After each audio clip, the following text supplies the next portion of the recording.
Hey man, this is Kevin Smith, and you're listening to the Comic Com, man. This is where you get all your comics info, and take that from a comics guy, a comic book man. From across the comic book community multiverse, the Comic Com podcast begins now with your hosts, Justin, aka Nemesis Prime. If you give them the title of influencer, then that's giving them more power, right? That's how it is. Like, I'm a nobody. Listen, I'm a nobody. Zack, aka the Manimal. We talked about it for a full, I believe, 7 to 8 minutes on an hour-long normal podcast for a show. And you would have thought we set their house on fire with the backlash. So, hey, what's going on, everybody? Welcome back to the Comic Com podcast, season 3, episode 28. Recording this on July 13th, 2023. Your boys are back for a packed episode. We got tons of stuff to talk about. And of course, can't do it without my buddy Manimal. What's going on, Zach? How are you? yo, what's going on? Just ready to talk some comics, some news, and chat with our friend and special guest. Yes. So in preparation for Terrificon, which is a few weeks away, you know, we've been talking about here on the podcast for several weeks. For the next 2 weeks, we got some guests coming on that are going to be, you know, vending at the show, and I don't know what we're going to do the week of the show. But, you know, long time friend, I've seen him all over. I've known him for many, many years. You know him on the con circuit. Very Gary. What's going on, Gary? How are you? What's up, man? Thanks for having me. Finally. I mean, I feel like the last time I saw you, I was like, when are you going to have me on? Yeah. I kind of got put on the spot at the 3-man swap. I was like, and I thought about it. I was like, you know, Gary's always been around, and I don't know why it took obviously so long. And there's other people that are like that where I'm just like, I can't believe, you know, we haven't had people on. And it's interesting because, like, Zach, obviously being in the Midwest, there's not a lot of cons. It's actually, you know, and obviously Texas Midwest, is Southwest. Well, Southwest. But like you know, you're in New York, I'm in Jersey. This whole area has so many people, like YouTubers, IG people. And it's crazy to think that I try to get everybody on the show and I forget people, right? And obviously there are some other ones, but I'm glad you're on. He's like, yeah, it's okay. It's okay. Better late than never. Hey, we got some, you know, sometimes it's good to have people on later. You know, we're established, right? Mm-hmm. So glad to have you on, you know, and obviously if people don't know Very Gary Comics, you could find them on YouTube, Instagram, whatnot, and of course vending at many, many shows. So Gary, you know, you've been on YouTube for a while. You've been doing the con circuit for a while. You know, let's kind of get to know you. If people don't know, because I'm sure, you know, like, yes, you have a YouTube channel. You go out there and buy tons of collections, but like where and how did you decide to like start selling like on more of like a part-time thing? Because I know you have a full-time job. We don't want to get into that, but yeah, how long do you want this to be? Oh man, you can go with 5 minutes straight, bro. It's less than we got to talk. Okay. It actually started. And Manimal, I think I think it's very similar to when you got back in, was during the New 52, the Batman run. Yeah, kind of. Yeah. Well, with like DC. Probably like 2014. Mm-hmm. I was getting back in. And what happened, I don't know how I bought my first collection. I just know I bought it and I had $400, and that's how it all started. I think it was actually down in Jersey. And as I was a collector, so what I would do is I would buy a collection, pick and choose what I wanted to keep for my PC, and then dump the rest on, what is it? Now I don't even use it. Craigslist. Oh, yeah. There's still some gold on Craigslist. There is. You got to look. But it's there.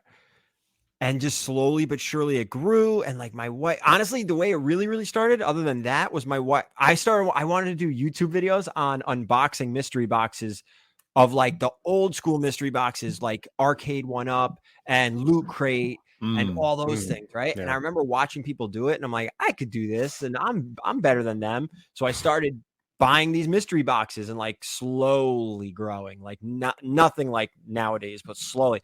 And then I came across the Comic-Con box, which I think it lasted like 3 or 4 months. Mm-hmm. And I remember pulling 3 variants out of there, looking them up and being like, whoa, these things are way worth more than what I paid for the box. And I was already in the hobby and just grew from there, in a collection here, a collection there. I was really tight, and I still am, with my LCS, the owner, and it's a very small one-man show. So when people used to come in there with collections, if it was too big for him, Like if he had to go look at a collection, he wouldn't. He'd pass it to me. I would buy it. I'd take care of him, and it just grew from there. It really blew up when I started doing the YouTube. Yeah. Yeah, I remember your early YouTube days for sure. And you definitely took off like fire, man, though. You moved quick, though. Yeah. You know what it was? I think I was doing something at the time a little different than anyone else. You know, buying collections, telling everyone what I paid for them. A lot of people don't do that. And then sending stuff off to CGC, bringing them back, talking about the value of the books and seeing what kind of profit we made on the collection just based on the CGC books. And now it's just too much to do it that way anymore because I have just so much stuff at CGC, so much stuff coming back. I don't know what books went with what collection. I'm consolidating collections while sending them out to CGC. So I can't really do the profit end of things. So now it's more like, here's what I paid for this collection. Here are the keys. Then when we do the CGC unboxing, it's like, here's the value of these books. I just don't remember what collection they came out of. Right. Everything is mixed and matched now at this point. All, it's a jumbled mess. I mean, and you have like videos for days. Like you could have, if you realistically, you could put out videos constantly, obviously. And I know like we've talked about it. You know, you have like videos in the can that don't come out immediately. It's like you have to, you know, you wait a little bit, obviously. Yeah. I try to do that. I have, you know, stuff in the pipeline.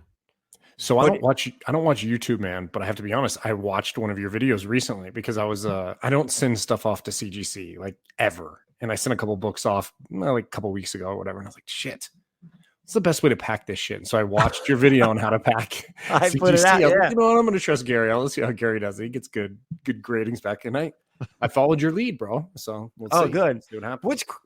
What's crazy? That's so weird you said that. Yeah.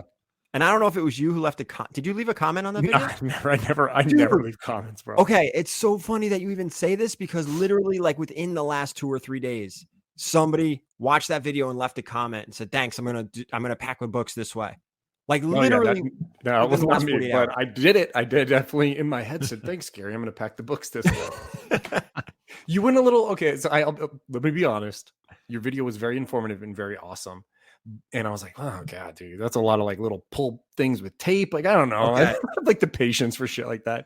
And then I actually found an old Boxed Heroes box. Right. And I was like, yeah, tell you what, I'm just going to put these guys in this Boxed Heroes box and I'll close that up nice and that's tight fine. And shipped it in another box. Yeah, that's more than good. I honestly should do an updated video because I don't ship stuff to CGC that way anymore. Yeah, it was good. I mean, it was legit for sure. Yeah, actually, Justin, you know the way I pack now because you've picked up a couple books from me. So that bubble mailer in the Gemini. Yeah, that is the way to do it. I haven't had any complaints yet. Like you wrap a single book in bubble mailer? Yeah, the bubble mailer. What are you talking about? Like envelopes? It's basically a bubble mailer like envelope almost, like a bag. Okay. So it fits about 6 to 8 depending on how thick the books are. And the Gemini will hold about 10 books. So you can fit about 6 or 8 with the bubble mailer in the Gemini. And knock on wood, I've sent out thousands of packages that way and not had any complaints.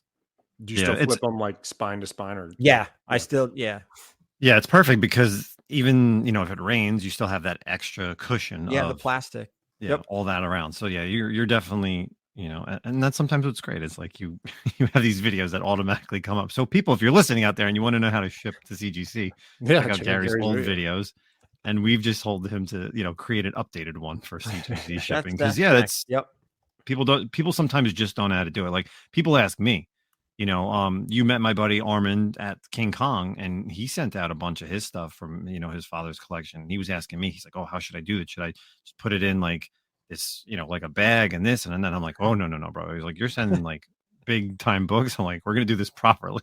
And there's like no videos out there that show that, but people like know you. So it can be daunting, man, sending stuff to CGC a little bit. Like you go on the site and you read their instructions. You're like, holy crap, dude. Yeah, it's intimidating. I mean, I still get people asking me if I can send books for them. And I'm just like, I can't. I have too much. Right. I'm sure just between the buying, the selling, obviously Whatnot, variants, you got everything going right now. Oh, and yeah. Speaking of variants, what do you have? Do you have anything in the pipeline? What's your like next variant to kind of? Oh, is it announced or? Oh, I can't announce the New York Comic Con. Okay, but there is one. Okay, that's fine. Oh, I have I'm on the fence right now for 3 New York Comic Con books, all very different. Very different publishers. Everything's different. But which actually one of them I'm probably doing with the Defects and Erod. Mm-hmm. And then one of them I'm doing with Erod and myself and Beachside. And then another one is just me. And the last one just fell into my lap yesterday. So you're doing 3. You're gonna have 3. I'm gonna have 3. I can't really talk about any of them because it's pretty early. I can talk about Terrificon. Oh, you got one for Terrificon? I do have one for. Actually, I kind of have 2. I know we're on a podcast and you can't see, but That's fine. You can show us. We always say that. Well, nobody knows. Screw the about listeners. this. Okay, nobody knows about this, so you can't. Don't tell anyone. So don't We'll just say describe it's it. awesome, Just show it that's to us, and so everyone listening gets really mad. Yeah, hold on. Let me find the finished product here. But I have I can say this, that I'm dropping with the Defects an exclusive sketchbook from Ryan Brown. It's cool. actually, without talking about details, which I will show you guys though, it's a connecting cover. So I'm dropping one half, they're dropping the other. And what we're going to do is Saturday night of Terrificon on Whatnot, I'm going to run from like 8 to 9:30. And then they're going to run from like 9:30 to 11. And Ryan's going to be with all of us the whole time doing signings and sketches and everything. And this cover is ridiculous. In the bar or actually in the rooms? Because it's not gonna. Oh, no, I got a suite at the room. I know. Jokingly, because obviously we were all usually drinking by that time. Yeah, that's going to be a little bit. Oh, here, don't show anyone this. How sober is Jay going to be? Also, I'm not sure how that's going to go. I may be in that. I may have to hang out with you guys. Okay. Did you guys see my Darkwing Duck release from Ryan? It's the Batman Hush homage. Okay, here you can't say anything, but here is the New York Comic Con release. Oh, yes. Okay. All right. Kind of see it. That's New York. Okay. That's New York. I'm going to find you the good one. But anyway, what we also have, and this I can announce for Terrificon, is a Last Ronin Lost Years #5. This is a Terrificon exclusive that Ryan did. Oh, nice. Oh, so is that the last issue or is it 6 issues? I think there's 6. And there's not a one sure. shot as well. There was 5 of the first one. Yeah. And then there's this. This is going to be released at, all right, the background's a different color. The background's going to be gray. This is a split cover, connecting cover with me, the Defects. Oh, wow. Oh, cool. And that's Ryan, of course. That's Ryan. Which side's yours? The Left heroes. or right? Okay. The villains are the Defects. Go figure. Yeah. Nice. All right. Well, I'm glad we got to see it, and everybody else is like, "What the?" Yeah, fuck? I'm so sorry to everyone. So sorry. But it's moody Electra. The Ronin one's a big deal. I mean, that's a cool split. It's one cover. It's kind of split. We could describe that one because it's coming out in 2 weeks. It's like a split down the middle. One half is Mikey as Ronin. The other half is Mikey with the turtles in the background, like old school. So that one's going to be cool. That we actually are getting we have special treatment from IDW to drop that exclusive at Terrificon because the book officially doesn't drop till the 2nd. We're going to be able to release this as the Terrificon exclusive because it has the logo and everything special at the convention. Nice. That's cool, man. That's awesome. So you kind of get a head start. Hell yeah. You get to read it. Yeah. Nice. And what's the print run on the turtle? So what we're doing, and this is cool. This is, people always talk about print runs. So that Ronin book minimum was 2,000. And that's a lot, right? So what we're actually doing is destroying 1,000 of them. I'm giving 100 to my LCS because he made it all happen with the IDW and Penguin Random House and everything. So he's taking 100. We're destroying 1,000. I'm getting 300. Erod is getting 300 and Beachside is getting 300. So I'll have 300 in hand. If you can't get them from me at the show, Erod will have them because he's set up at the show too. Yeah, that's right. I know. You guys are right next to each other, right? If I'm not mistaken. They moved me. I was dead set. You know where I am regularly? You guys were both there, right? Yeah. So what they did was they centered me. And then I think Alex complained from Absolute Comics. Yeah. Because that was his spot. So they swapped me back to my original spot. They swapped me and Alex, which is fine. So I'm not sure where I know Erod is spot 420. Go figure. Okay. I'm just not sure where that spot It's is. in the corner next to the toilet. Who knows? Maybe. Moved him back there. By all the what are those lightsaber Oh cracking? God! By the Oh, yeah. lightsabers, that'd be like the worst guy- place to be, dude. Guy just banging them lightsabers the whole damn time. Oh God. But speaking of Terrificon, before we kind of get into articles, like you set up at shows, how is this stressful for you? Like, I mean, It's- explain how, between the differences between, I guess, like a New York Comic Con to a Terrificon to like Oh a my God. 2-day show. I go into Terrificon grinning ear to ear. It's my favorite show to buy at. It's my favorite show to sell at. It's my favorite show to be at when the doors close. I mean, you guys were there. Like, it's 3 days of fun, essentially. The convention's great. I'll tell you, I don't know if people are sleeping on Terrificon, but that guest list year in and year out is stellar. And selling at that show is a breeze because load in and load out is so easy. I don't know. Were you guys in the back where the celebrities were? Yeah, I've seen it where that big giant door two opens loading in the docks. back right. Yeah, where all the cars back are set left up and back right have massive loading docks, and you come in that way, and it's a breeze. It's absolutely awesome. Thing is, you kind of want it to be slept on, right? Like, I mean, it's that weird zone where you're like, man, it's so good, everyone should come. But then you're kind of like, well, maybe don't come, because you don't want it to be too many people. It's still really fun the way it is, You want more people to come necessarily. Like Zach, you're not coming out this manimal.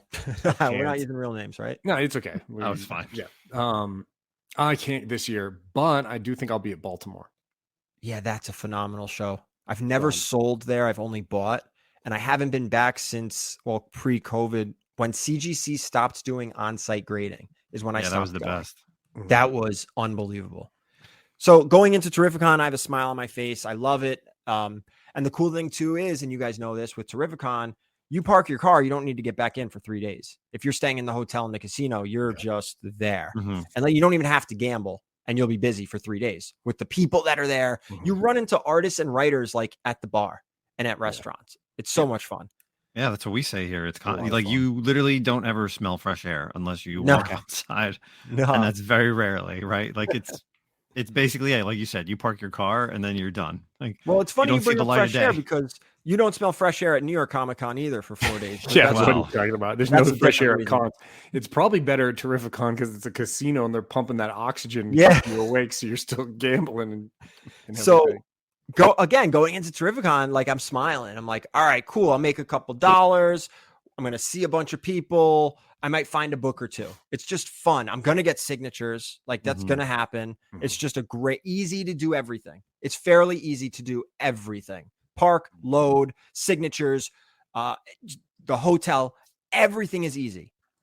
New York is an entirely different animal. New York Comic Con is the worst convention to sell at.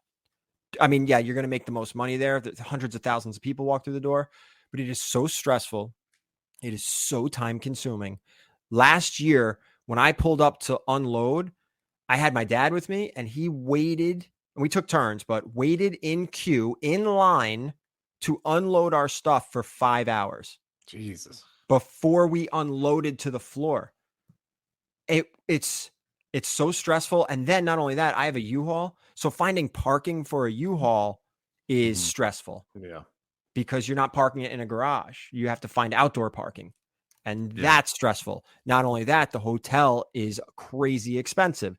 You got to find a good hotel. You got to be close to the convention.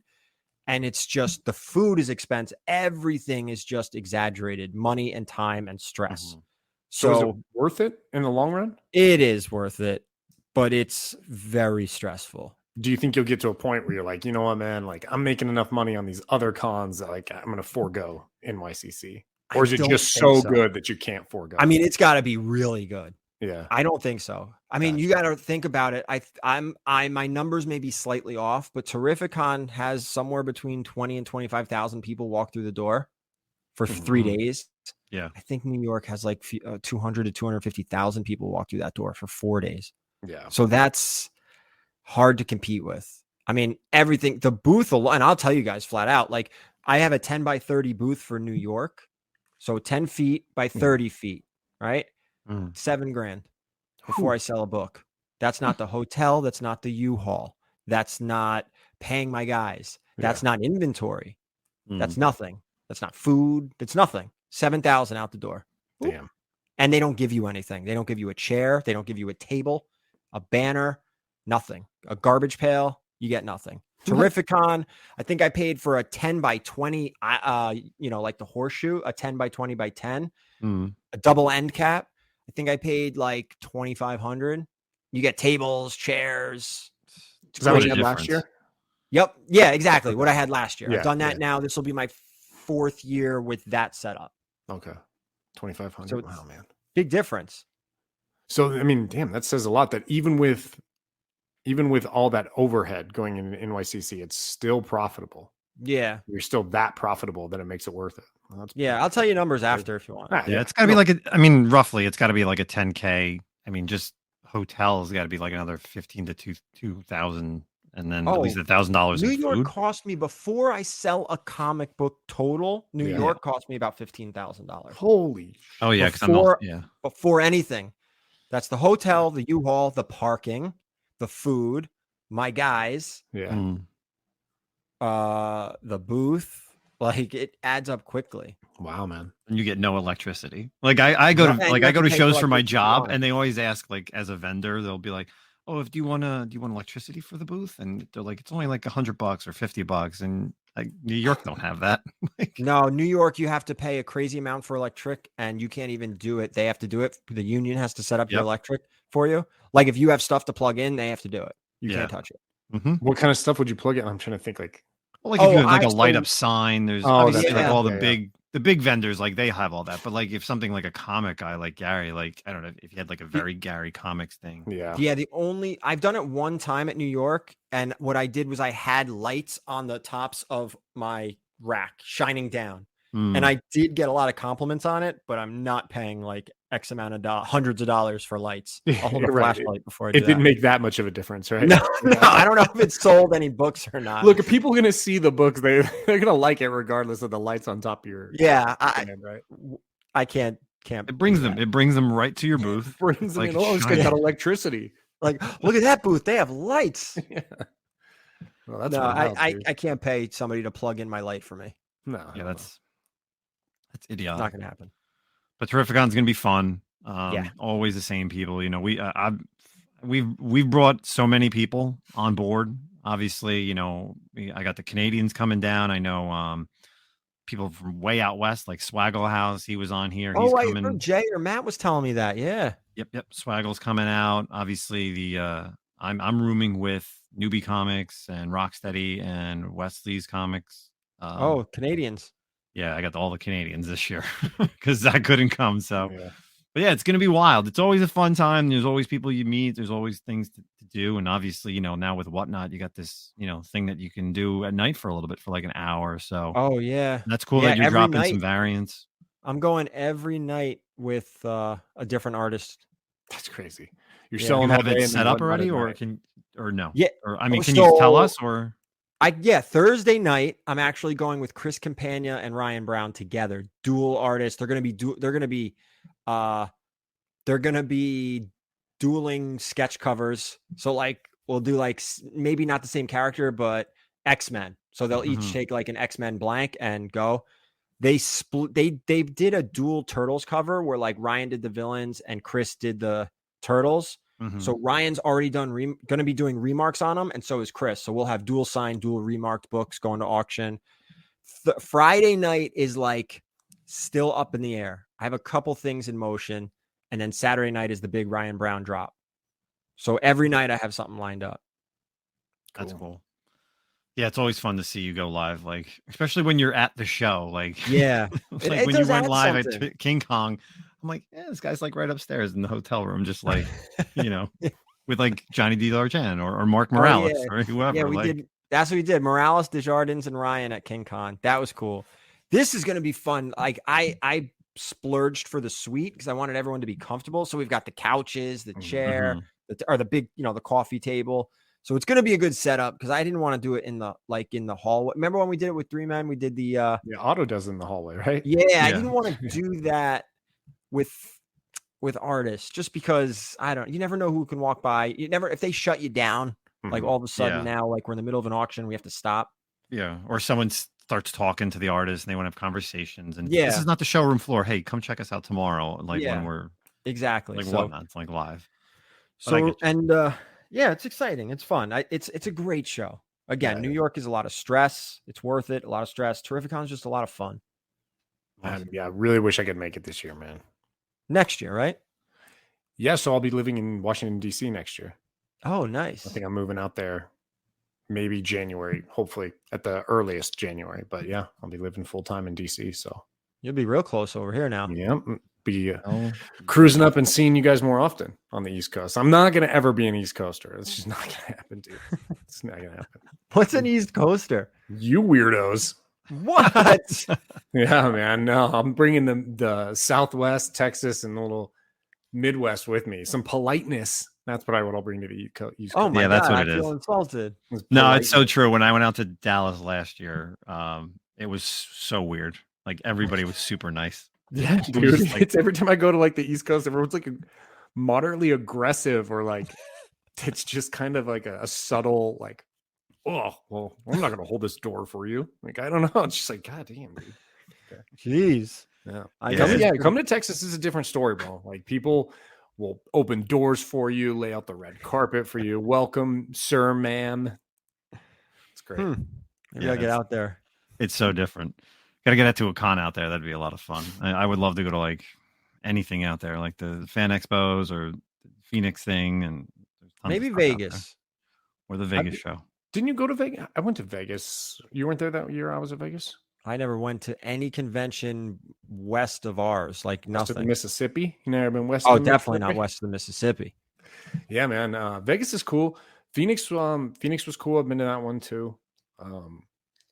I mean, Vegas is like Vegas, right? So it's like the nightlife afterwards and all the fun stuff. But Yeah. honestly, Terrificon kind of takes the cake. I mean, I'm a lazy person too, where it's just like I'm trying to leave all these places. It's nice to just be right there in the mix about Terrificon. Yeah. That's what's so great about it. So You know, I feel like you almost take it for granted, and like you almost don't realize how nice it is. I should say until you do it. Yep. You're like, wait, I could be here for 3 days and not go outside and eat Oh, good yeah. food like that too. Like yeah. you're eating at real restaurants at Terrificon. Mhm. Yeah. it's cool. When I was telling him last year, I'm like, dude, you got to come. Like, please, like, make it out. We'll make it a thing. Fly into Jersey. You could stay here for a day, and then we'll go up. And he was just like thinking, he's like, oh, maybe it's small, whatever. And then he saw it. And it was like, Oh wow. yeah, it's like a Vegas casino. I was really surprised, honestly. I kind of took it. I was like, oh wow, this is a real casino. Mm-hmm. So I had a blast, man. I had so much fun. It's impressive when you're driving up to Mohegan on that long strip and you look up and it's just a Yeah. huge tower. Yeah. You're like, okay. And then you find my parking, and then that's it. And then I lose my car. I forget where I park Right. after 3 days. Usually I Yep. just take a picture, and I'm like, oh, that's right. This is where it's in this suite or this lot, whatever. So I'm driving a U-Haul that matches 1,400 other ones in the parking lot. Like, which one's mine? you got to get the big Very Gary logo on the side. Should put like a big fat head on the side of me. Yeah, hell There yeah. you go. Perfect. Call me. I buy collections on the way back.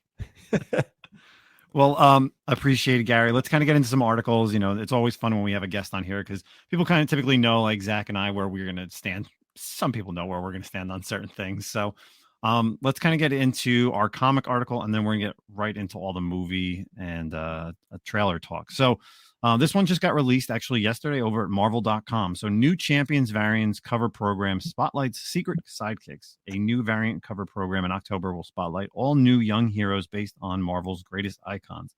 So, of course, Spider-Man's long-lost sidekick, has become a comic book phenomenon and will soon star in his very own ongoing series. But what if other Marvel heroes had heroic proteges you've never met before? Some of the industry's most acclaimed artists will answer that very question in the new Champions variants. So in October, we have 18 different comics coming out with different variant covers, everything from Black Panther, Fantastic Four, X-Men, Ghost Rider, Deadpool, Iron Man, Miles Morales, Moon Knight, Scarlet Witch, to name a few. I could probably just go down the entire list. But what does everybody think about this? Obviously, we have the Spider-Boy thing. You know, are we already specking? Are we already thinking that with these covers, and none of these characters are named, right? They do in the article, they do show like the characters, what they're going to look like. Are we already specking that these characters are going to be created by somebody and we're going to get a comic, we're going to get a team, some long lost sidekick hero team. What is everyone's thoughts? Zach, why don't you kick us off? Not interested. Like, not interested at all. I mean, it's dumb. Like, I feel like it's Marvel.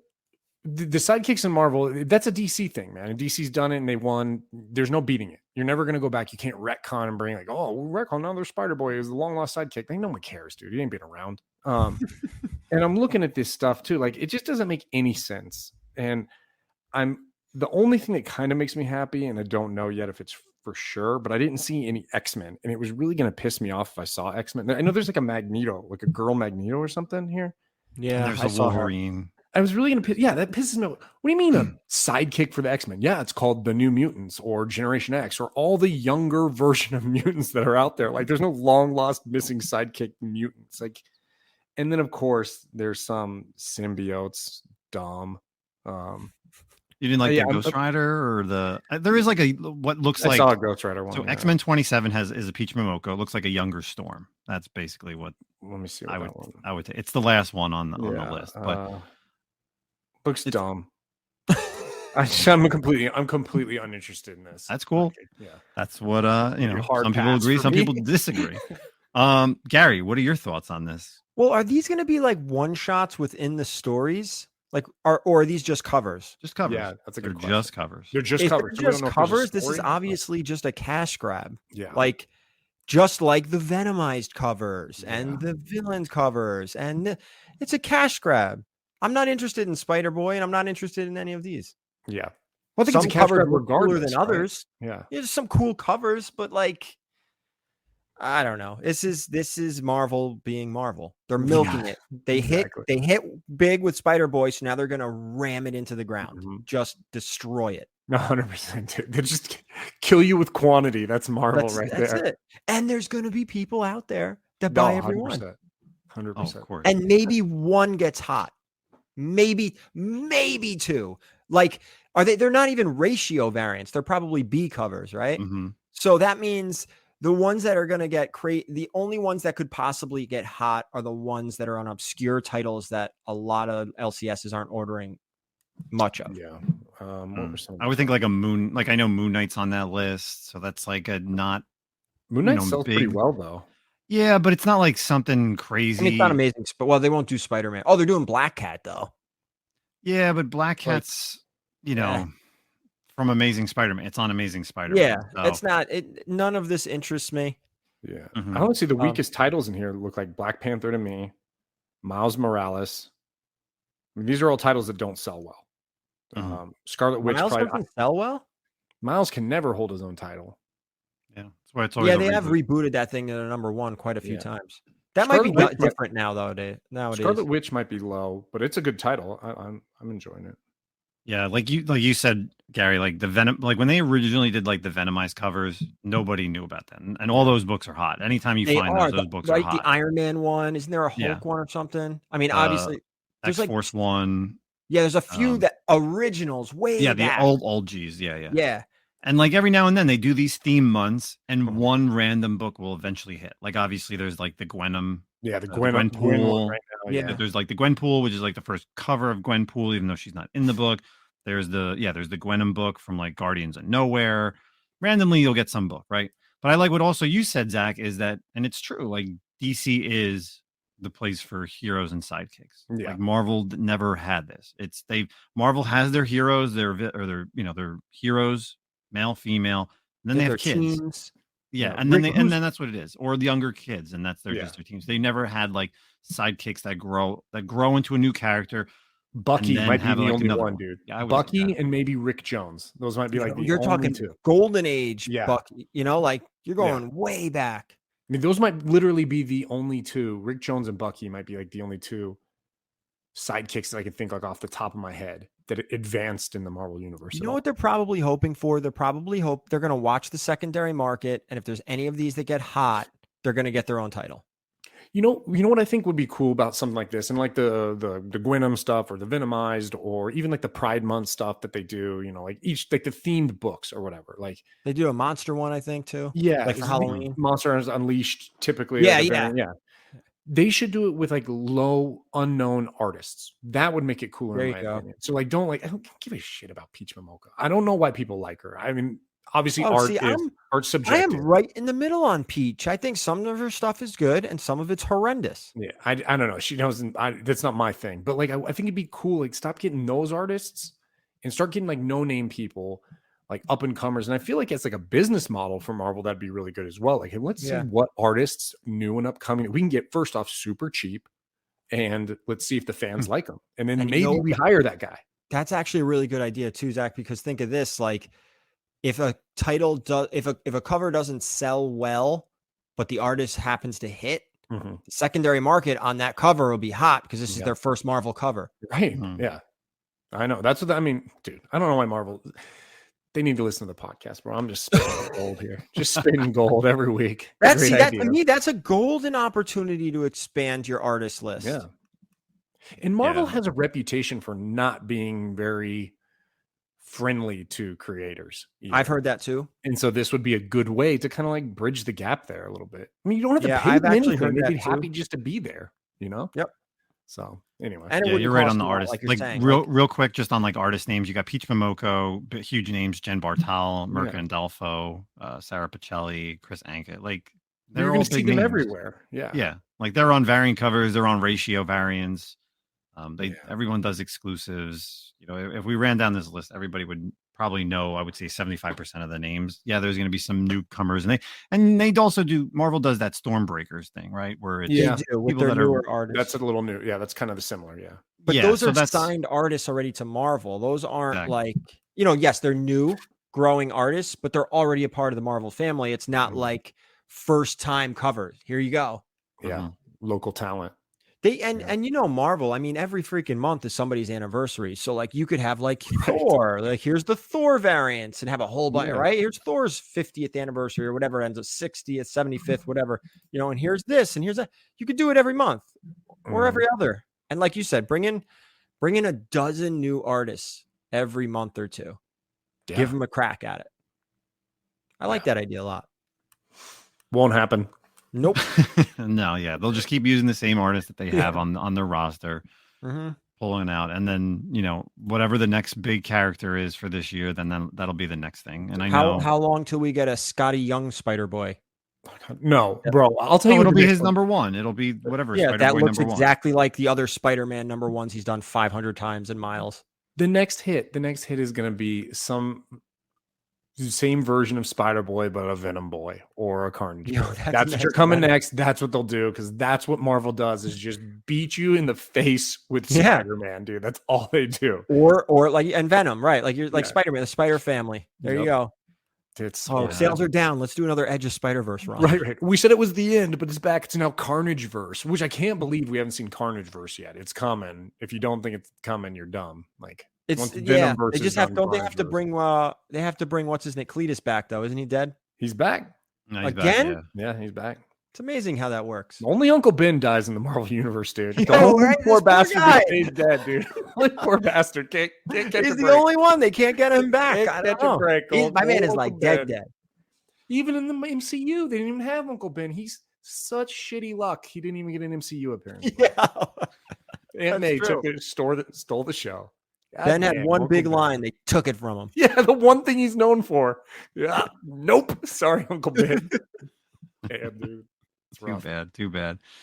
All right, so that's our comic article for the night. Let's kind of get moving to some movie news. So we got some trailers to talk about, but first let's talk about some DC castings. James Gunn is hot and heavy with some major DC characters for Superman Legacy. So this is coming over from the Nerdist.com. Superman Legacy announces castings for 4 major characters. So we have some castings for Hawkgirl, Guy Gardner, Mr. Terrific, and Metamorpho. So all different people. And I feel like, let's talk about this first, without even talking about the people that are going to be the actors and actresses that are going to be playing these characters. I feel at this point that in Superman Legacy, the Justice League needs to be established. Like, how are you introducing all these characters? I've heard like the Authority is going to be there. And I mean, like, how are these characters going to be in this movie if like somehow the Justice League or like a Justice Society is not already set up? Like, you can't just have all these characters and not be established. Like this is not going to be their first day on the job. Yeah. It's weird. It worries me too. Anytime you have way too many characters in a movie, you're obviously the screen time is like, there's a finite amount of time, right? So like every character is only getting enough time, and it's a Superman legacy movie. Now, the only thing that kind of makes me feel better about it is look, Superman's story is like Spider-Man's and Batman's. Like, do we need to see his origin story again for the 90th time? No. So like you can kind of, not have that so much. But he's out of Smallville. We don't have to see any of the Smallville crap. And but yeah, I'm with you. Like all of a sudden he's in Metropolis, like, and then all these characters are there too. Like, I don't know. But I do find it interesting. Recent solicitations also have Hawk Girl is going to be taking place. Her new title coming out will be in Metropolis. So is there something there? I wonder. There probably is. Yeah. They do that all the time. And I think James Gunn came out and said when he first got the gig, we are tying animated to comic books, to video games, to the movies. Yeah. It is one multiverse, one Smart. giant. I agree. I actually like that. I'm a little nervous too, because James Gunn, and I love James Gunn's work, so this is not a shot at him, but if you pay attention to all of his work, I think he just loves bringing in his favorite people as little actors that he loves, and it's one and done really quick and in and out. Like you want to do that with a Metamorpho, okay. I don't think you can do that with a Hawk Girl. I really don't want to see that done with Guy Gardner. So like that scares me a little bit. Mr. Terrific, okay, whatever. And I also heard we aren't getting a origin story, right? It's just early Superman, where the origin story is established. We don't need, and we're just taking off. Yeah. All he and said if is Brainiac is the villain, which they're saying, you can't have like a first day on the job versus Brainiac. Right, horrible first day on the job. That's a rough one. That's and you end up in a bottle. Oh, yeah.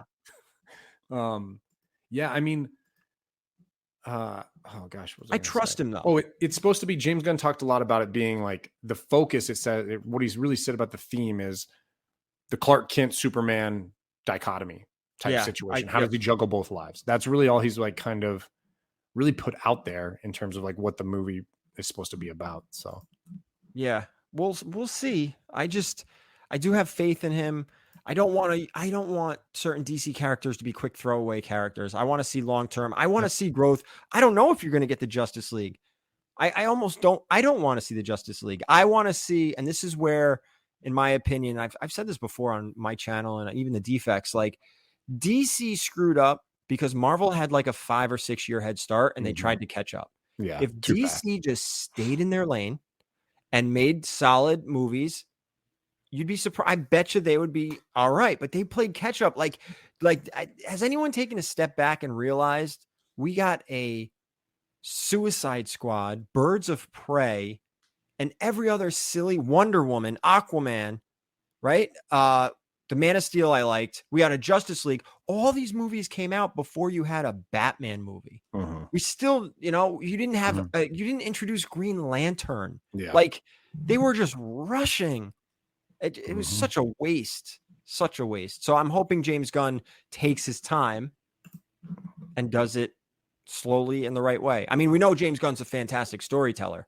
So I also think he's already 5 years down the road with what's going to happen. Yeah. I mean, you heard that Guardians of the Galaxy 3 was already in his head during the first one because he was having talks with what's his name? Who voiced Rocket? Bradley Cooper. Explaining to Bradley Cooper what's going to happen at the end of this trilogy. Like he said, this is all about Rocket. Like he was telling him immediately. So like he has the vision out there, years out, of telling stories. So I have faith in him, but I totally agree. There's a lot of characters in this movie, some obscure ones, and they don't relate to one another. So I'm not sure how he's going to tie this all together. You have wacky characters. So for me, like of these 4 characters, like I'm curious, and it's also weird because my biggest character in this is Hawkgirl, because we just recently saw Hawkman and Black Adam. The thing with Hawkgirl and even also Hawkman is there's many versions of them. Right? Yeah. Like there's the Kira Sanders, who's like the more recent one. There's the one that probably like most people know growing up from the Justice League animated, like the Thanagarians, and then there's like Shira Hall, like the old school Golden Age. It's like, which one are you bringing in? Is it gonna relate anywhere to the Black Adam, or is that like completely gone? Like none of that mattered anymore, right? Like I'm kind of curious to know that, like, which version, and then are they going to bring back a different Hawkman? Because I feel like you can't have Hawkgirl without Hawkman. Right, you can't. Yeah. No. I'm a little. Yeah, I'm just. I also don't like the ties to Blue Beetle, and like some things are sticking around and others aren't. I really thought they should have just blew the whole thing up and started all over. So I feel like we've talked about it. I felt like the end credit scene for Flash should have just been a complete reset. Yeah, like it should have been a flashpoint for real, and everything was just completely redone, and it starts over like the New 52, like how Flash does the New 52. Like that should have been a post credit scene, which was actually a great. Flashpoint was such a great story, and then leading into the New 52, like it was so well done. I mean, but that's Jeff Johns. That was so well done. I'm a big Green Lantern fan, and I like Guy Gardner, but I'm not crazy about the idea of two things. One, Guy Gardner being the first Green Lantern that shows up. It doesn't make any sense for Earth. And then, excuse me. The second, Nathan Fillion, he's great, man, but I'm not a young cat by any means, but he's a little old to be playing a moving forward Green Lantern, which, I mean, if you do not have Green Lantern, like I agree with you, Gary, on the DCEU, right? And like one of the biggest failing points of the DCEU was lack of Green Lantern Corps. And if you're not out here thinking that Green Lantern Corps needs to be a big focus of your DC universe moving forward, I think you're completely wrong. And so you want people, I feel like, that are going to be around for like the long haul. And I don't know about Nathan Fillion as I agree. And plus I don't see Nathan Fillion as Guy Gardner. Guy Gardner's the young, like, dick. Hothead. Yeah. Like that's not funny, Nathan Fillion necessarily. Nathan Fillion's like funny, snarky. Even the picture in this article you sent is the role he had in Guardians. And it totally is what you said. Like, it's just James Gunn bringing his buddies into this. Yeah, and I don't want Guy Gardner to be a throwaway, because Nathan Fillion, is he going to be long-term? I don't want a Green Lantern throwaway. There's so many lanterns. You can throw some away. Guy Gardner should not be one of them. And in my head, when the DCEU was going on, I said, I wanted a Flashpoint to blow it all up. And I said, or I want Blackest Night, because that's your connecting movie. There's your Infinity War, Blackest Night. And if you're going to do, if that's something James Gunn has 5 to 8 years down the line, like, you need Guy Gardner. You need the core. Yeah. You need you need to introduce these lanterns. You got to get them in here. You got to get Sinestro. You got to introduce all the lanterns. You have to introduce Sinestro, introduce the yellow ring, right? Fear. And then be like, oh my God, look at all these other ones. We're like, the three of us and probably everybody listening knows that exists, but to the moviegoer, that could be like, oh my God, all these rings and all these emotions and everything. I always felt like Blackest Night would work on the big screen. Yeah. And that's the biggest DC. I mean, I guess you have Infinity Crisis and some other big ones, but like, to me, Blackest Night, that was the connecting big screen arc. Do you feel like the announcements like this, like, it's fun to get these, of course, and obviously it gives us stuff to talk about, but I feel like James Gunn's announcing a lot very early, right? Like, Superman Legacy is not coming out for a while, and you're now dropping that you've got all these characters. And I'm not saying I'm against it. I'm just, I don't know. I don't know about all these announcements he's been doing. I feel like it's kind of like he's waiting a couple months and then he does a little announcement like, hey, we're still here. We're still here. Don't forget. We know Flash sucked really bad, and we still want you to like the DC. So let's I don't know. He's just super excited. And now with the strike, I mean, who knows when they're going to start filming? They're not writing. Well, he already finished the script, but that, like, what are we doing here? Yeah. I think everything is going to change. I talked about it last week on a YouTube channel that showed like all the Marvel stuff coming out in 2024. And I said, I guarantee a third of this will not show, just because of what's happening. Like, if the writers go, the actors go on strike, which just happened this week tonight at midnight, I think. But yeah. So, I mean, it's going to be interesting to see what's going to actually come out, and what's going to get pushed back and what's going to get rearranged. And, that's why, like Zach said, it's like he's just dropping all this stuff. But I mean, you should do that, I guess, closer to once you have scripts and you realize what's going on. Because obviously, and these people could change, right? Things happen. Yeah. their schedules may change, so we'll bring in somebody else. So Hey, not to sidetrack anything, but while it's in my Go head, ahead. how good has Secret Invasion been? You know what? You don't like it? After episode 4, It's better. yeah, and it was very God, I think fast. it's Episode was very phenomenal. fast. I think it's good. I'm just not floored by it. I think it's the best MCU Disney Plus show. Okay. I mean, I understand some people think think the about bar is low, and I'm sorry, you totally have something to go. We don't have to do this because No, that's cool. No. I still Well, think, and Justin will agree. I know he will because it's his favorite, but I think I agree too. I think Hawkeye is probably the best so far, in my opinion. See, to me, it I'll have was to wait and see the end WandaVision of and this. Hawkeye were the best two to Yeah. me. Mm. But I really liked WandaVision. I liked that it was different. I love the storytelling. I'm a sucker for like the magic kind of stuff. I thought it was really cool. But this just feels like an espionage spy. Oh, for sure. thriller. Yeah. It feels And like Jack they're doing Ryan. a good job. Yeah. This is what Falcon Winter Soldier should have been. True. Right? Agreed. It should have had more of these themes. Yeah. It's less superhero-y though. So that's kind of the different. It works a little But I in its like favor. that. Yeah, no, but I mean like the difference between Winter Soldier and Falcon. It Yeah. kind of had to be more superhero-y because you had Falcon becoming Cap and like Yep. all that. So Sorry. It's Go good. ahead, Justin. It's good. Sorry. No. We briefly talked about like the mid-season review last week, and I completely forgot about episode 4 this week, and I watched it late on Wednesday, and it was really good. And then it was over, and I actually like paused and I looked at the time, and I was like, "Wow, this episode was only like 30 minutes. It was like super fast, yeah. but a lot happens, you know." And I'm sure, and I obviously we don't want to spoil anything for people, so I don't want to get too much into it. So, but yeah, it was really good. So I'm excited for these next 2 episodes to end the season. Yeah. Yeah. Sorry. Go ahead. No. So let's since Marvel- just kind of talk about. So we're still sticking with DC. We all saw the most recent Blue Beetle trailer. I know the first one was one thing, and we got some more information. You know, that's coming out August. It's first official James Gunn, character that's sticking around. Not first official movie, but let's go around the horn. What did we think of Blue Beetle, Zach? I know you're you're up and down with this for several reasons. Yeah, I mean, like the El Paso thing is really annoying, but I'm excited for Blue Beetle. I love the actor who's playing him. I think it's a great character. Young Justice really brought Jaime Reyes into existence in terms of making him a really cool character. And there's so many ways to make his story so great. And going back to Green Lanterns, that's a great. I mean, the reach with Green Lanterns. I mean, space is the place to be, man. So they need to get that going. So I'm really excited. I hope it does well so they don't give it the axe. It looks cool. I still think my biggest complaint about this is we have this thing in these movies, and like the CW did it a lot. Way too many side characters and supporting casts for these superheroes. Like I don't care about his family. I'm sorry, his family's not important. They're probably not very important in terms of the storyline moving forward. And so I feel like the supporting cast has become like this niche or cliche thing. I mean, in comics, and like I don't need it. So, all right, Gary, thoughts? I think it looks good, but I'm going to tell you right now, if the Flash couldn't get people to the theater, no matter how good or bad it is, if Michael Keaton couldn't get people to the theater, the Blue Beetle isn't.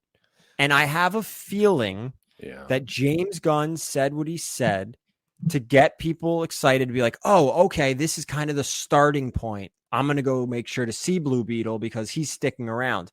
And I'm wondering if he said that to to try to build a little momentum behind this movie. Yeah. And if it doesn't do well, which I don't think it will, which is a shame because don't get me, I do want to see it. I think it does look good. He has a reason now to say, you know what? Blue Beetle isn't going to make it to the DCU because it didn't do so well. People must not like the character. So I hope I'm wrong, but this movie is not going to make a lot of money. I hope I'm wrong. I think the draw of the actor, just the Cobra Kai stuff. There's so many kids, like my nephew, my nieces love Cobra Kai. And so I do think you might get this actor drawing a lot of the younger crowd to this movie that you wouldn't have got with things like The Flash and Michael Keaton, right? I mean, that's just us that are going to go see that. But we might get a younger crowd. Counterpoint to that is all the other people that want to go see Michael Keaton as Batman. Right. Not the younger group, but maybe the older group. Yeah. If we're considered the older group now. Yeah. Like, if Michael Keaton as Batman isn't getting people to the theater, because I thought the Flash trailers looked good. I was excited. Yep, same here. Blue Beetle's not going to do it. And I think people are just throwing their hands up with DC movies until James Gunn comes out with Superman. And I think that's why he said Blue Beetle is part of the DCU.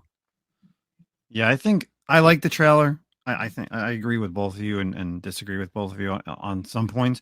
I think the one problem I have is the Scarab is not like the storyline. Like it's more they're making it more militaristic, like not actually from outer space. So that's what hurts it. I feel like, you know, I could be wrong, but from this second trailer, that's what it looks like. It's more of a weapon from Earth. Like it's not like something AI. that came from the like it didn't come from space. And that was the best part about, like you said, in like Young Justice with the reach and everything and bringing that about. I agree with you. I don't like the whole family aspect. There's too many characters.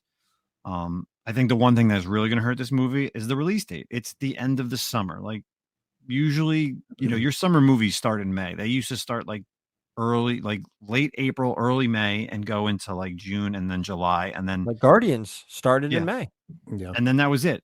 I mean, we're talking like the last week of August. Like by that point, people are getting back, thinking going back to school. People are on vacations by that point, like super, like really on vacations. And I just feel like you said, Gary, like if this does terrible, which there's a possibility it could, because it's, you know, like we all say it. Comic book people were like, "Oh, we'll go see anything," right? But in reality, like people who aren't real DC fans may not go see it. Obviously, you know, I want to see it. I love the Jaime Reyes. You know, I love them in all the iterations. But Marvel fans who don't know the character, they're just like, whatever. And I also feel like these days, and you know, people always say that, you know, the theaters are losing people, right? In every movie, like everything's down. I think it's because of streaming service, because people know that's like, why am I going to watch this when in 2 months I can just see it on whatever Peacock or Max or whatever it is. You got to get the movie fan back. Like, okay, this Blue Beetle needs to be seen in the theater, like Top Gun, right? Yeah, You're not like going Top to get Gun. that same experience. Yeah. And I think I that's don't know if Blue Beetle's going to do it. I don't know if they're going to put the advertising behind it. I don't think they're willing to take the L. You know, like they're like, well, let's not invest too much in this, because it does feel like this and Aquaman are kind of throwaways at this point. Like, it's like we can scrap these if we need to, like, and they didn't exist. Like they're already there, they're already done. And it sucks. It really does suck. Like I feel bad for the creators of Blue Beetle and everything, because it's just bad timing. Honestly, like you did this movie, you've been trying to do it for so long, and you came out as the in between of like the two new universes. It's a transition phase. Yeah, and it's just not. I hope they give him some grace, man. Like, let him stick around. And even if he can't hold a solo movie, that does not mean he's not a great Young Justice character. Like, bring him into a Young Justice movie. That's where I feel like these things need to pivot. Like, you can have a solo movie like, look, Shang-Chi, for example, in the Marvel Universe. Great character. Movie was decent. Not bad, not great. Pretty good. I enjoyed it. But like, do I think Shang-Chi should have his own movie? No, I do not think Shang-Chi should have his own movie. I think he needs to be part of like a team, a Heroes for Hire or something like that. He fits that better. Not every character's a tentpole, man. Yeah, not everything's a tentpole. So I don't know. I liked that movie until the very end, and I hated that chick, because I don't understand how all of a sudden she's just a random chick, and then she's Legolas by the end of the movie. She's just taking out people. That was the most frustrating thing to me. I hate Awkwafina. It's just horrible, dude. Her. It was so ridiculous. I saw Renfield. Side note, do you want to watch Renfield? I know the movie though. Yeah, I was kind of moderately excited about it, because I like Nick Cage, I like vampires, and I like Nicholas Hoult as well. And I was like, oh, cool, a movie about Renfield. And we watched it late night when we were like feeding the baby and stuff. And Awkwafina's in it, and oh my god, she's like nails on a chalkboard. She's so the worst. Horrible. She's the worst, dude. The worst. She's a cop. She's a cop in this movie, and I'm like, give me a break, dude. Does she have a bow and arrow? Oh, she was killer with a gun. Let's just say that, and like karate. And I was like, oh, yeah, you look like the epitome of fitness, Awkwafina. Like roundhouse kicking people. So the fight scenes though in Shang-Chi were legit. They were legit. But that ending was too cheesy for me personally. I was like, like the dragons and the bow and arrow. I'm just like, come on. And now I don't know if you saw the rumors that like he's not getting a movie until like after the Kang Dynasty or Secret Wars. Yeah, and that's fine. He hasn't even talked about. But I mean, like, so then bring him in something else. Like, I felt like that was the best parts about like phase 1, phase 2, is these characters appeared Right. in other people's Well, why movies. wasn't It's he in Doctor Strange? Didn't Wong take him? Like, we still don't know about It's the true. rings. Wong brought in about the rings and like They didn't even tie another failed. God, I can go on about Phase 4 for an hour, but another fail. I consider Phase 4 the phase of missed opportunities. Mhm. It's just missed opportunity after missed opportunity after missed opportunity. The entire lineup was like that. Yeah, it was the idea of turning these characters that are not tent poles and to try to make them like main characters. They're not. They're B-level characters, and they can't hold a movie, or they're not going to get you a trilogy, dude. Like, you know what? You're I lucky you think got a trilogy out of Ant-Man, to be honest. I think Marvel got spoiled the second Captain Marvel hit $1 billion. It's arguably the worst movie too, and they were like, "Oh, we could do this with anyone." Yeah. And well, they learned real quick you can't. Yep. Yeah. But Captain Marvel, I didn't mind Captain Marvel, but I think there's worse movies, like a handful. Worse. Yeah, there's worse. Like Love and Thunder was the worst Marvel movie. Bad. oh yeah. Which is saying something because Dark World's pretty bad. See, I don't mind Dark World. It's definitely not top. Don't get me wrong. It is not a great Marvel movie, but I always thought that Iron Man 3 was the worst MCU movie. That was my bottom until Love and Thunder.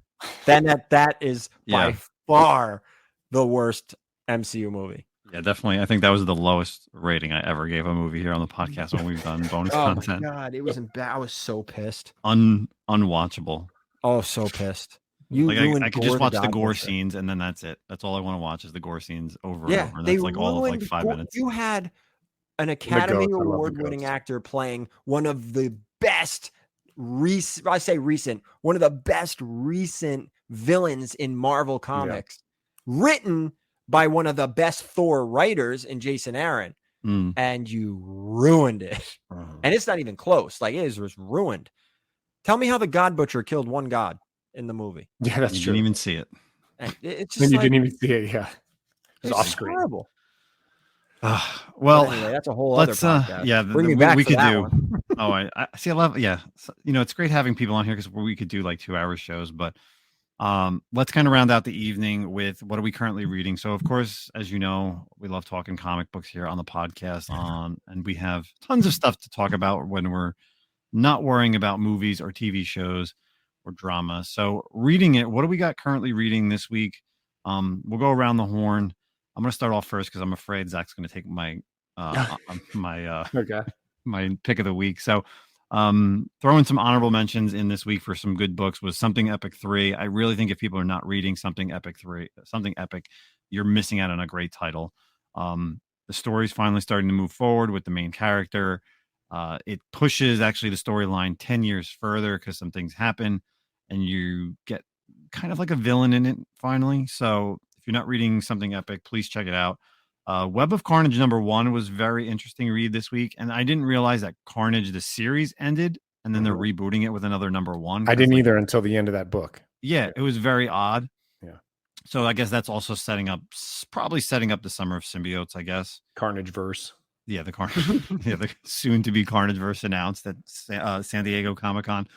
But pick of the week for me, and it was a fucking great read, was Days of Future Past Doomsday. Okay, dude, I know you probably were going to take this, and I wasn't. I mean, I liked it. Really? But so we all know Days of Future Past. 2-issue run in the great time in the X-Men series, and you knew nothing about it. Like, they give you a very brief history on like what happened, but it was just 2 issues. Yeah. There's Days of Future Past Doomsday. I don't even know if it's going to be a 3-issue run or an ongoing. I mean, I've only seen it solicited for 3 right now, but obviously we're only in July. But it starts off and it kind of tells you like the beginnings of how things progressed, like how we got to the point where all the Sentinels are killing mutants or hunting down mutants. And it's very early on. Like, you get to see a lot of characters, a lot of villains, like what they're doing in the background. And like, you get to see people that you've just never even thought of, right? Like Spider-Man, like he's getting beat down by people and people are calling him a mutant. So it's like everybody is now with powers. They're considered mutants. It's not like just heroes. And you have Captain America who steps aside, and they talk about how the Avengers dissolved themselves. And I was just super excited about this, and it was a title that I really wasn't even considering picking up, but I did, and I'm really glad I picked up this first issue. So Days of Future Past Doomsday is definitely my pick of the week. I liked it. It was cool. It was really, really cool. I guess the only thing I wanted more of it was like you think Days of Future Past, you think of the classic cover, right? With like deceased, slain, blah, blah, blah, apprehended, whatever. And I kind of wanted it to play out a little slower as you watched a lot of them. And like the first 4 pages, you saw the death of like what, Banshee, Angel, Cyclops. You saw like all of them kind of go down like right immediately.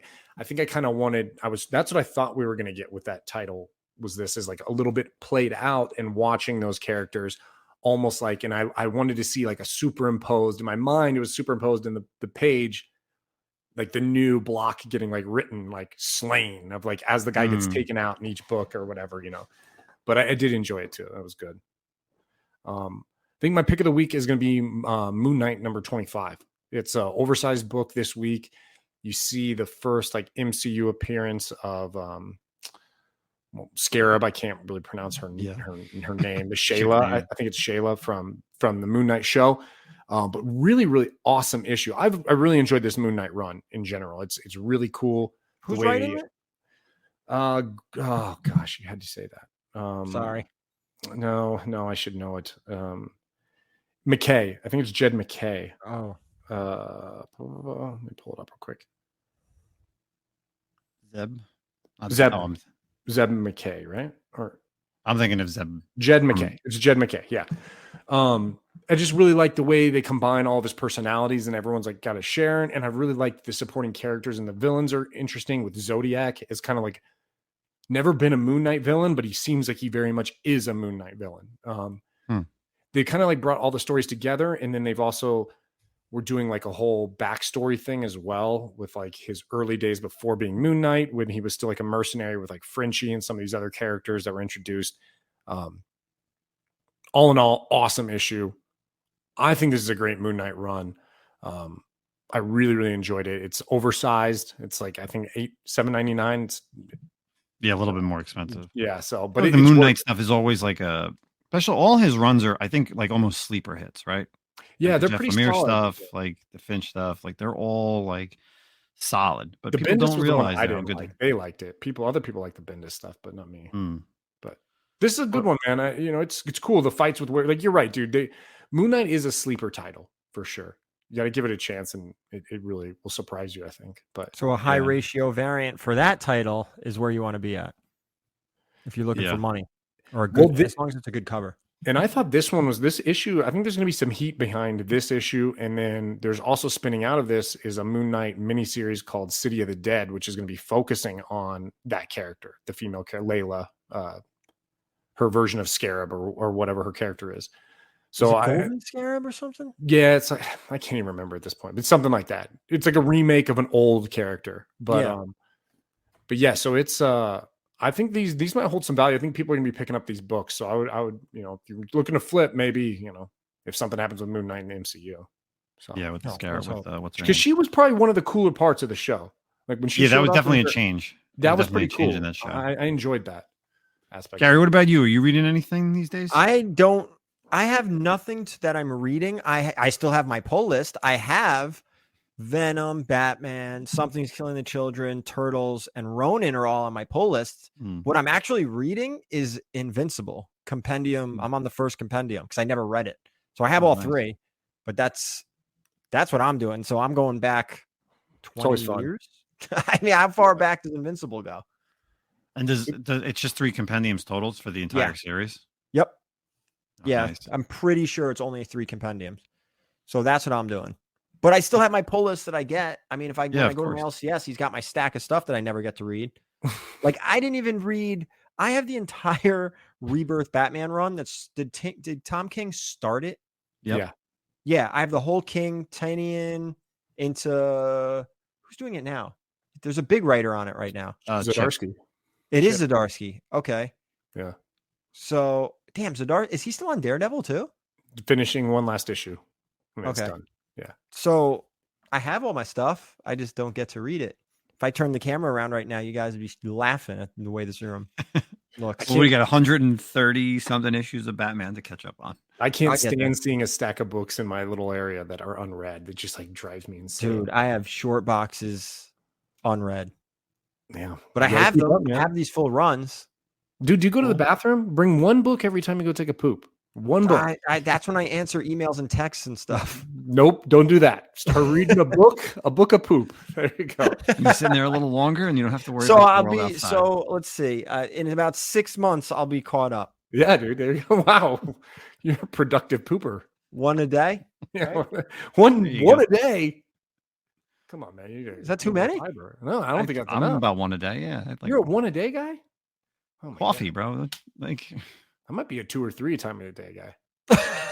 You got a fast metabolism, man. oh, I thought you were going. I thought you were like, oh, that's too much. Like one a day. That's Too what I much. thought. Too much. I feel like that's too low. Do you drink coffee? Yeah, 1 cup a day. That's it. Keeps you I don't know regular. what's going on in Texas, man. Dude, All right. It's in the water down there. healthy diet, It's bro. close I to don't know what to Mexico, say. so things move quickly here. I guess so. They're Maybe in that's or why out. everyone's so polite. No Nobody's time- backed up. No time to wait here. In and out. Holy shit. Oh, speaking of shit. All right, let's get out of here, people. Gary, I really appreciate you finally man. coming on. I'm sorry Yeah, it took man. so long. Season 3, episode 28. Before we get out of here, let people know where they can find you and where they'll see you next. Well, just Very Gary Comics, YouTube, Instagram, whatnot, Twitter, TikTok. I don't really do too much on there, but I'm on there. I feel like I have to sign up for all these things so nobody takes Threads? my name and Are you with pretends to Threads be now? me and like badmouth, says something really like racist or something, and then all of a sudden I get canceled.